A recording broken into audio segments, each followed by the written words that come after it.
So, item changes. Let's continue. Big time contract. They basically gave it 250 health. That is huge. This item just got a huge upgrade. It's now a VIP booster with a perk, and on top of that, when you give it a Bloodbound, it's more survivable. You know, when you do a Bloodbound builds, I've been messing around with these a lot. If you watch my stream, you'll have seen me mess around with something like a Luna 3-star with a big time contract, right? Being able to give it 250 health is really nice on top of that. It's easy to look at this and be like, well, it's just a VIP booster worth of value. And it is. A VIP booster is good, but it's still even a little bit more than that, because the ability to equip it on the same hero that is already equipping another item is really valuable, right? Like, it's not just an additional VIP booster, it allows you to kind of cheat the single item limit. You know, when I have a really big Luna 3-star with the Bloodbound ability and 250 health, you know, I'm kind of equipping two items at once, if we're calling this a VIP booster worth of value. So this is a huge buff. You pick big time contract on round 2 or 3 over a lot of stuff now. I'm not joking. You don't need to go into Bloodbound. It's not a necessity. It's something that you have the option of doing early, if you find like an early Ogre 2 or an early Warlock or something like that. And it's something that you have the option of kind of like doing late. If you have a comp that has a carrier for big time contract, you can put just like a sacrificial level 1 Mr. Warlock in your front line. Maybe a big time contract will kind of go to town there. This is a big buff. Bloodbound in my mind is now no longer a like meme build. It's probably still niche. I don't think you can go this too often. It's item dependent, right? But it's still something that's in certain niches can be very competitive. Brooch of the Martyr. Oh, I also, I mean, I kind of mentioned this before, but Ogre's buff it kind of like compounds with this, right? Because if you get like a 3-star Ogre, it can kind of like work well with the idea of your big 3-star big contract carrier, and then a Warlock buffing, a level 1 Mr. Warlock buffing both of them. Brooch of the Martyr just got 50% debuff resistance, makes you more resilient towards stuff like stuns and silences, which is kind of nice. It won't work on something board-based like Disruptor's Static Storm, because that's not like a debuff duration. It's just like applied to the squares on the board. But overall, it's a pretty minor change. I guess it's a little bit cuter, but it doesn't really help too much. It's not something that's really going to boost the tier value of this item. Chainmail back up to 10. So at 7, it was effectively a 34% EHP increase. That's effective HP against physical damage. So if you had something like 100 health, this +7 would turn that 100 health into an absorption of 134 physical damage, right? Over, however many attacks. Now that it's +10, the EHP increase from physical damage is 49%. These are both values on a 5 armor unit to start, which is pretty much almost every unit early game is 5 armor. There's a few exceptions, and that's insane. I mean, Chainmail was already regarded as, depending on who you asked, it was either the best or the second best to Gloves of Haste. Some people like Gloves better. Some Lords players liked Gloves better, and some Lords players liked Chainmail better. I personally was in the Gloves camp. No question there, honestly. And both of them got buff tiers, so that's pretty crazy. Tier 1 items are a little bit out of this world right now. So Chainmail, pretty nuts. Gloves is basically better for like late game. 25 at this point % attack speed increase in the late game is huge, whereas Chainmail really helps these like early game spots. Like for the first 10 or 15 rounds, this 49% EHP increase is gigantic. Even Claymore, which is pretty weak before, got a bit of a bump up to 30. I never understood why this was 21. It was a very weird number for it to be, but now it's 30. 30 makes it a bit less bad. Honestly, it still can't even close to compete with Gloves or Chainmail. Really, really not even close. I gotta talk a little bit. If you don't know about like attack damage versus attack speed outclasses attack damage by so much. This number is a DPS increase percentage. If I put this on a Luna that is dealing 300 damage per click, which is very easy for Luna because her glaives are a 300% multiplier on her base damage. If I put this on a Luna that has, not 300 per click, 300 DPS, this will increase the DPS by 25% of 300, which of course is 75. It goes 75 DPS. That's pretty big. It's not like obviously gigantic, but when you compare that to Claymore, it's really not even close, right?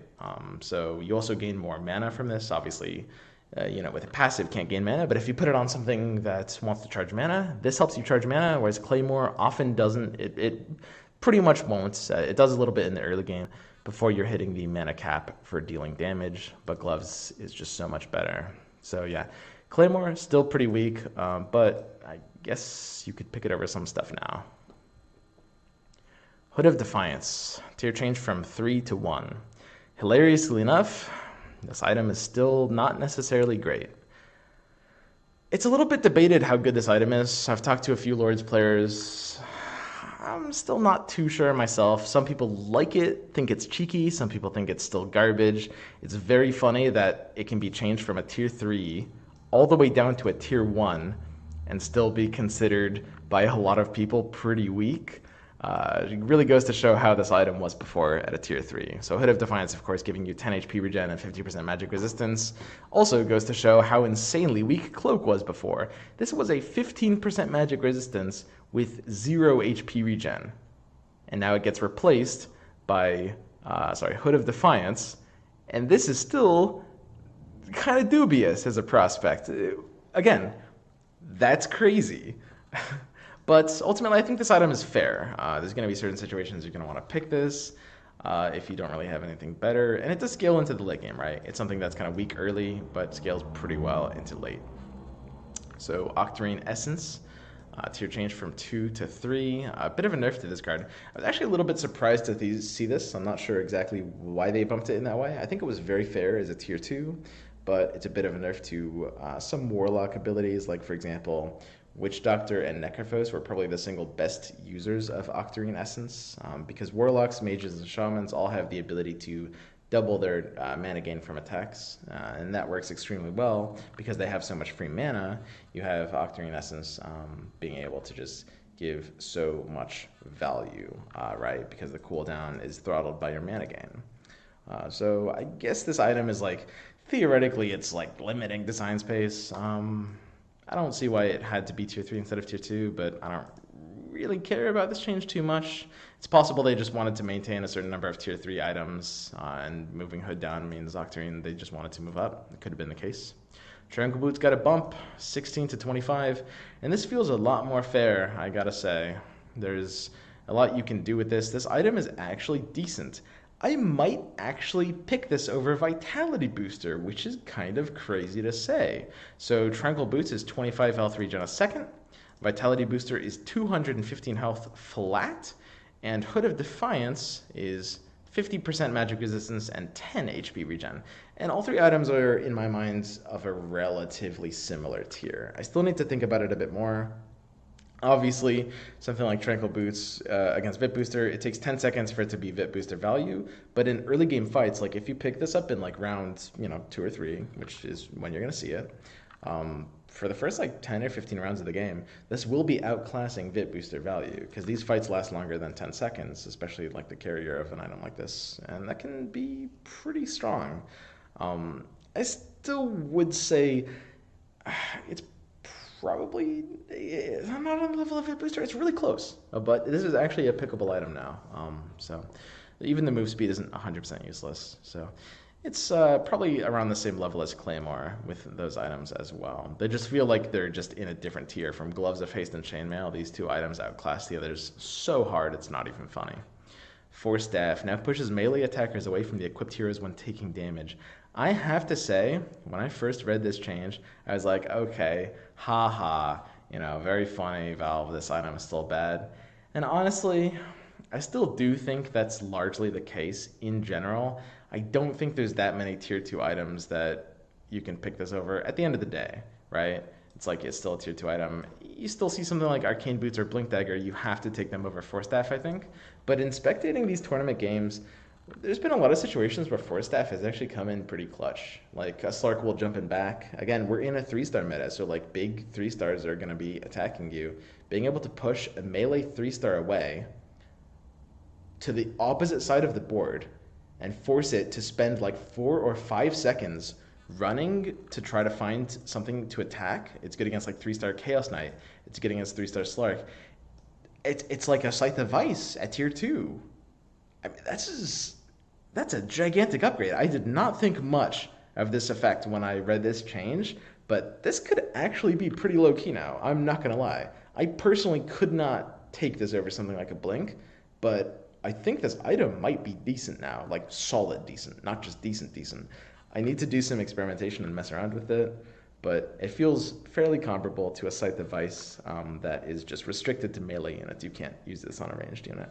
All right, alliance changes. So these are pretty interesting. These are the last of the changes in this patch, and as mentioned in previous notes, a lot of the alliance-specific effects on global alliance items got basically rolled into these. For example, Brownie changed. All Brownie units have their maximum HP increased. Changed to all Brownie units gain 30 to 60 maximum HP for each kill they have. So effectively what they've done is they've deleted the default effects of a lot of these and replaced them with variations of their global alliance items, which I think is interesting. I think I'm inclined to like this in general, but I'm not too sure about every single case. We'll see. But starting from the top, Elusive, level 3 Alliance 9 heroes, changed from allied elusive units gained 75% evasion to all units gained 75% evasion. This is hilariously useless at first glance because if you have 9 heroes and they're all elusive, then the ability to give your 10th hero, leveling to 10 is something that happens fairly rarely. It might happen like a decent amount if you make it to the last like slot or two in the lobby. And it only empowers your final unit with 75% evasion. I think this is actually somewhat viable right now. It is not supposed to be. I think as we scroll down, we can kind of talk about why this is viable right now. But basically, in the current moment, Demon Hunters are very powerful. And there's going to be, in this current meta, I predict, so right now I'm recording this before we play day 3. I'm recording it right after day 2 and before day 3.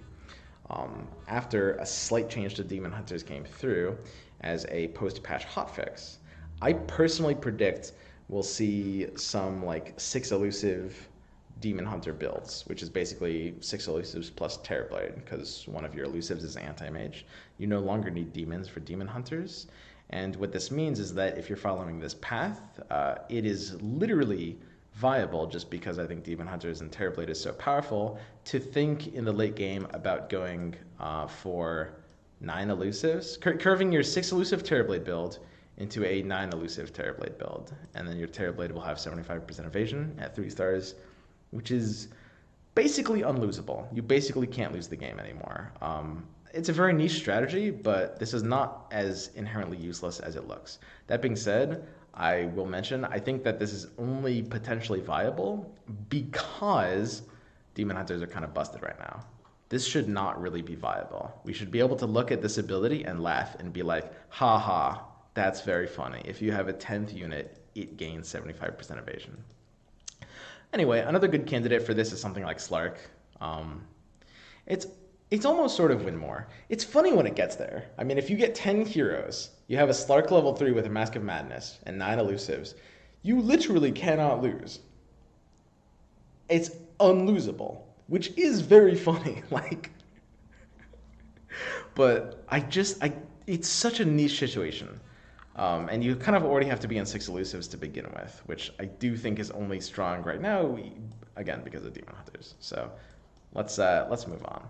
Warlock. Healing link duration changed from 3 seconds to 2 seconds. Huge hit to Warlocks.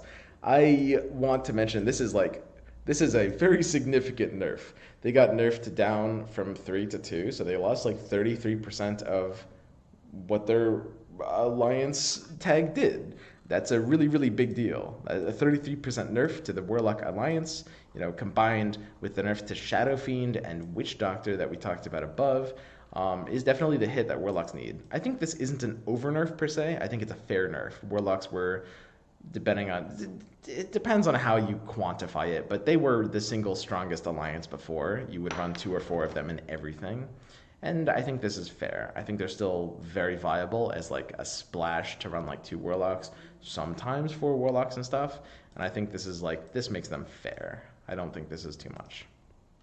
as we mentioned before as an example, Brawny units inherently get the Forged in Battle tag. This was bugged for a little while when it launched, but it's fixed now, and it's hard to say exactly how powerful this is. I will say it makes Axe and Beastmaster early into better heroes. I mean, if you see an Axe on pack 1, you're going to have a lot of maximum HP. Keep in mind, it is like fully retroactive, right? Which means if you get an Axe on like the first pack, it'll clear up all the creeps in the creep rounds. If you get like 2 Axe, you're going to have all of the creeps there. And then as soon as you get 2 Brawnies, they'll gain this health immediately. And if you go up to 4 Brawnies with Juggernaut, Beastmaster, and Disruptor, then your units will all have their kills that they already had converted into this maximum HP.